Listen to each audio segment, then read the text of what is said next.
How about this? Liverpool trailing by 2 for the first time this season. Not the scoreline we would have expected, particularly given the start they made to the game. And how about this for midfield play, Roy? Brilliant strike. Obviously, we've seen him do this previously. Liverpool pressing while it's still early in the game, obviously 13, 14 minutes. And then when he gets here, you're thinking someone's going to get to him.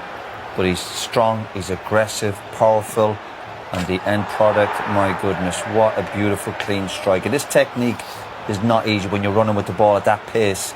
And just it's... Oh, what a goal. What a goal. I could watch that all day. It's his touches, though, isn't it? It's that one touch, that touch just to set it away from him and then compose himself. How clean is it? The technique is brilliant. Great start, but has there been sloppiness, Micah, about Liverpool's play today? Yeah, they've been very sloppy, and the next angle shows it perfectly. We'll talk about it from Fulham's point of view on here. I mean, they get the beat. Really good finish the way he just thingy. But I just want you to look at Konate here. Konate is in a centre-back position.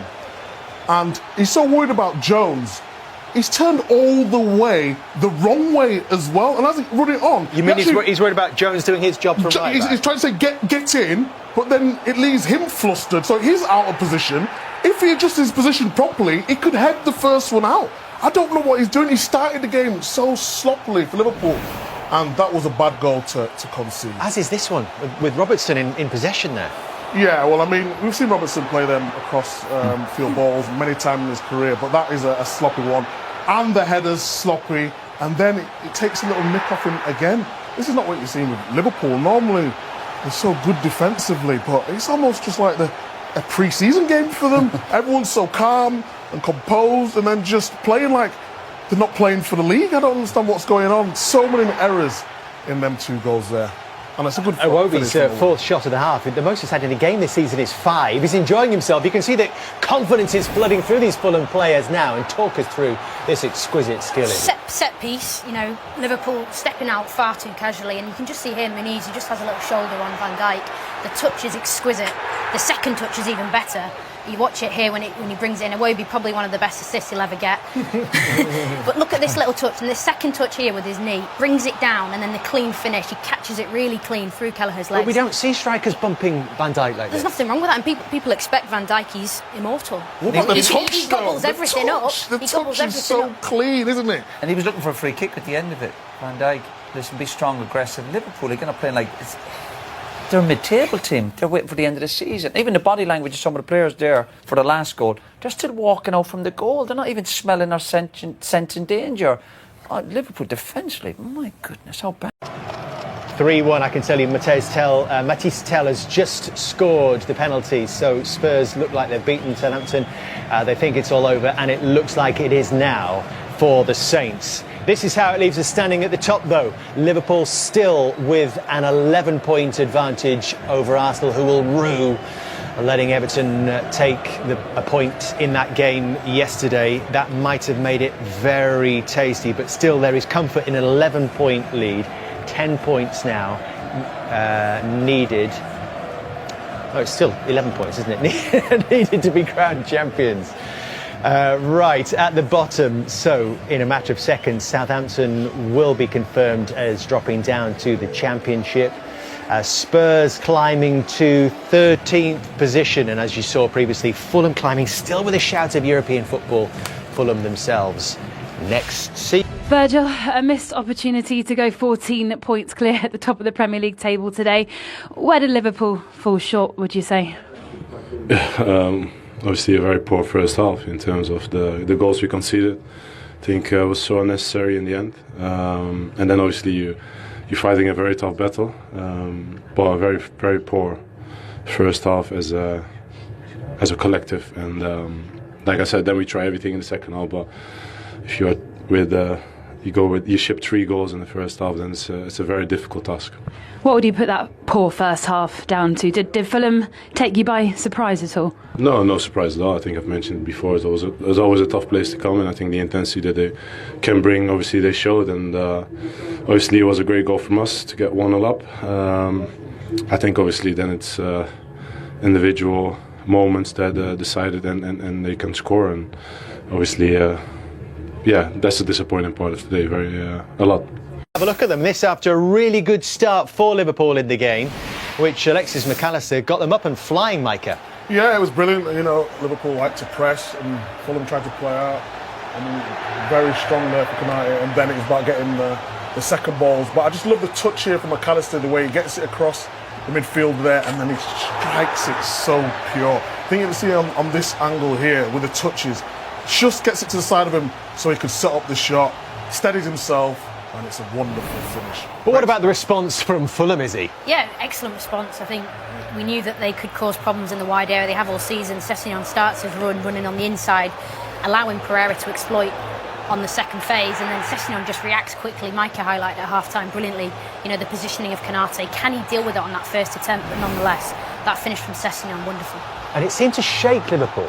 Yeah, it went from bad to worse from the defensively. So looking at Robertson, we're looking at experienced players making bad decisions, and then they're getting a chance to get the recovery, and they don't quite get in the right position. They don't get close people down, and ironically, then it comes off shot and target. And but the damage is done the first half for Liverpool. The defending from Liverpool nowhere near good enough. But the best to last. Look at this for a touch as it comes back in here on the second phase. Just look at this from Muniz on Van Dijk. Get off, and can he finish? Gets a little bit of luck going for the goalkeeper's leg, but you see better on this angle. He just nudges him there, and then the touch and technique to get it round, and then the composure to finish. Really well played from Fulham. And we expected that because Fulham are a good side. You see it there. Talk us through that, Izzy. Me? Yes. No, I have to say this for Fulham after a tough week. The Arsenal game and the cup defeat must have really set them back. So this showed great characters to come back from being a goal down. Showed great qualities. And character to get through the second half as well, because Liverpool had just 2 shots in the first half. They had 12 in the second, and when Luis Diaz edged one back, they could have been forgiven for crumbling and going under there, is he? Absolutely. Like Micah said, damage was done in the first half, but this is all about Conor Bradley. The positioning inside as a fullback, but the pass into Diaz is brilliant. And then Diaz with a snapshot finish, and then this obviously Elliott. There's probably not many other players you'd want in the league, maybe bar Salah. In these moments, Elliott catches it really well, shapes it, beautiful angle on the ball, but it just hits the underside of the bar. But it wasn't Liverpool's day. Matter of inches, Harvey Elliott, for coming back to haunt Fulham. But 3-2 it finished. So 11 points still their lead, and still a maximum of 11 points for Liverpool to claim the title. Let me just also highlight Fulham there in 8th place. Only 3 points from Manchester City in 5th spot, which, as we all keep saying, should be enough for Champions League football next season. So a lot on as well for City when they face Manchester United here on. Yeah, Paul, we've talked before the game about the incredibly high standards this season, but actually, when you look at that graphic, the Champions League, the Cup final and today, they've lost 3 of the last 4 games. Yeah, and I think he has to look at himself. I didn't really blame himself, but I think he's shown a little bit of arrogance of late. It's almost as if you're not allowed to touch me. And he's been caught out for the goal, so I think Munoz, whichever one it was. Muniz, yeah. Muniz, sorry, but he absolutely bullied him today. It's not a situation where a team's done enough to stay up and they can cruise the rest of the season.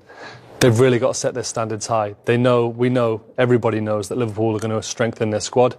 So everyone needs to be looking over their shoulders in that team. Arne Slot's there to stay. He's going to be looking at everyone, see how they react, see how they behave. And they want to win this properly. They want to win the title properly and get over the line as deserved winners rather than everyone. There's a potential for a narrative that everyone else was just pretty poor, and that's why they won it. When you look at those next 2 games, West Ham and Leicester, you would expect them to win that. But after that, could it be prolonged? You said before the kick-off they want it done as soon as possible. Yeah, it could be prolonged, couldn't it? You'd expect them to beat them 2 teams. West Ham probably be the harder one out of the 2. You just needed someone a bit closer to them. You know, Arsenal have really... Will they be kicking themselves, Arsenal? Yeah, they have to be, because this is a real opportunity for Arsenal, I think. Obviously, with City not being in the... having the quality you'd have expected at the start of the year in the title race. So if Arsenal went a little bit closer, it could have got a little bit shaky for Liverpool, but it still could if Arsenal win the games. You have to think Arsenal aren't going to win all the games, especially with them 2 Real Madrid games coming up. But Liverpool they're going to limp over the line, I think. I think looking at that today, that performance, as I said, I sensed a little bit of arrogance about them, as if you shouldn't be able to lay a finger on us today. You shouldn't be able to beat us, and I think they've shown that in the last few weeks. A little bit of sloppiness creeping on. I think it comes from the captain. I think he needs to really make sure that there's a proper determination about him now to try and get him over the line as soon as possible.